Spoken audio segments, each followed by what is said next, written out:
Today I am going to be making a gluten-free baked brie. This is just whatever was cheapest at Walmart right now. I'm gonna cut some slits into it, and we're gonna fill it with some fig jam from my good friend Denise that she brought me for Thanksgiving. We're gonna bake it off. It's supposed to have like prosciutto or something fancy like that on top of it, but I'm just gonna cook off some bacon and tell you a fish story. So I'm also gonna bake this in a pie pan. I cannot find my little souffle dishes right now, so we're gonna put it in a pie pan, and then I'm just gonna put crackers around it for New Year's. Anyways, so I live in the Pacific Northwest, and my husband is an avid fisherman. His fish of preference is salmon, and his place of preference is definitely the mighty Columbia. However, we don't live anywhere near the Columbia River. And yes, this cupboard is open because my husband was looking for his knife sharpener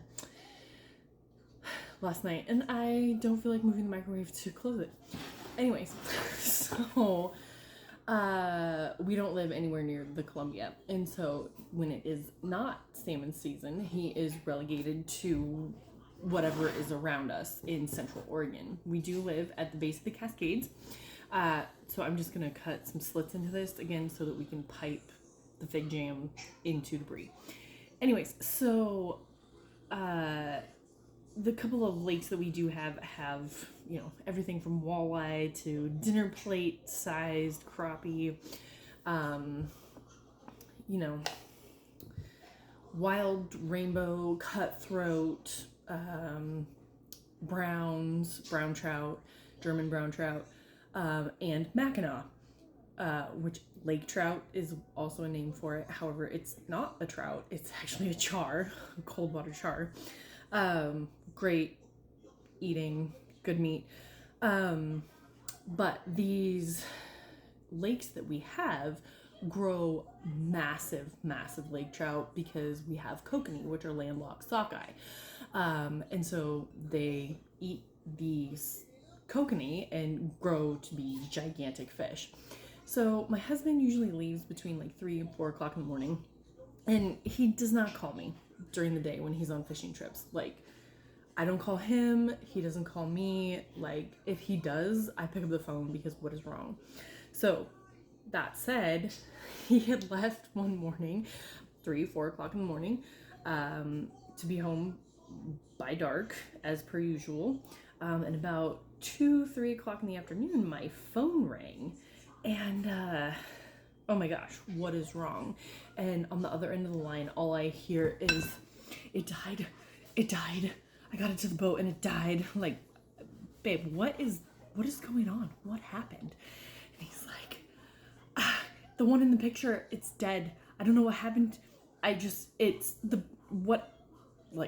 Okay, this is not my husband on the other end of the phone. Like, there's no photo, I have no text message, I have zero context of what is happening right now. All I know is he's up on the mountain somewhere by himself, as per usual. Okay, can you slow down and tell me what happened? This man caught a giant fish. I mean, it's a giant fish. This finally comes through on my phone.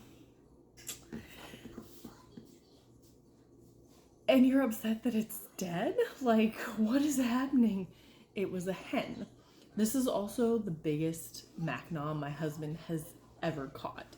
I think it weighed in at like 22 and some change, or 21 and some change, but either way, it was between 21 and 23 pounds total. Also, this is the bow of his jet boat, so that's like at least 3 feet across right there alone.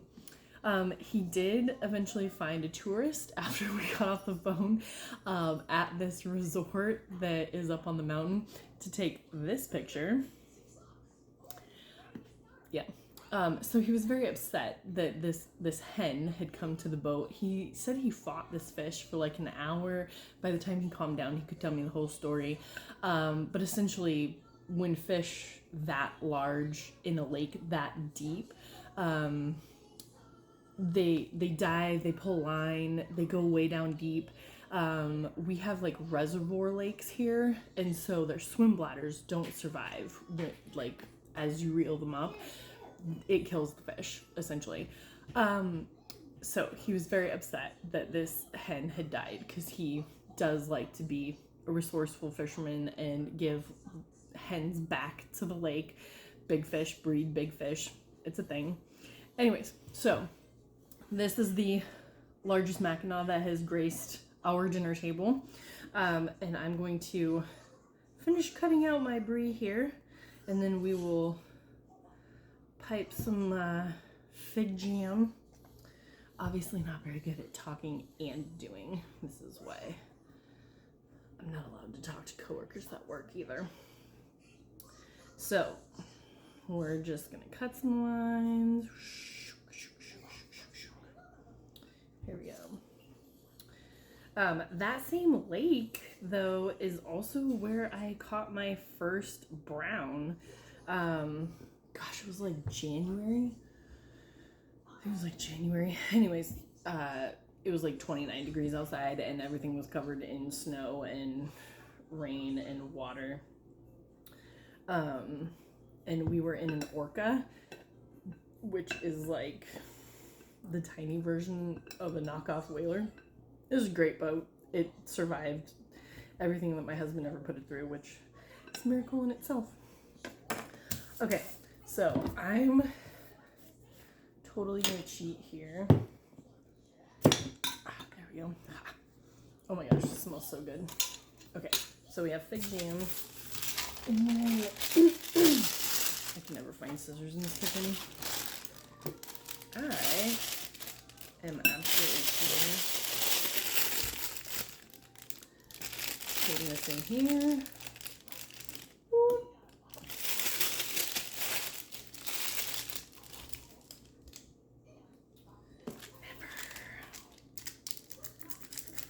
So I'm just gonna slice the end off. Okay, so we're gonna pipe these in here. My mom also makes this killer like cranberry salsa at Christmas time. And if you just like bake a whole brie and then pour cranberry salsa over the top of it, mad killer. Okay, so super not pretty, but we have brie and fig jam. Okay, so I'm gonna cook off some bacon bits. I'm gonna put this in the oven, like 375, 400 for like 15-20 minutes, see where we're at. I like it super gooey because then I can do that.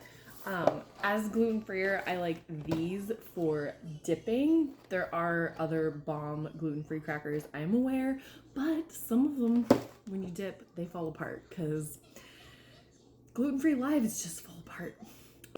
I have the bacon done, check.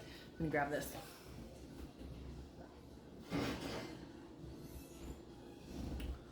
Ooh, haha, you can see it's got the little lines, baked brie, nice and jiggly.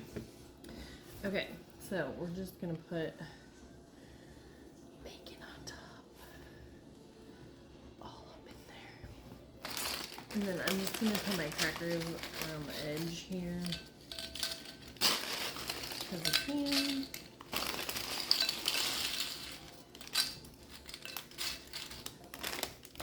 Super easy, super simple. Oh, that's gonna be hot.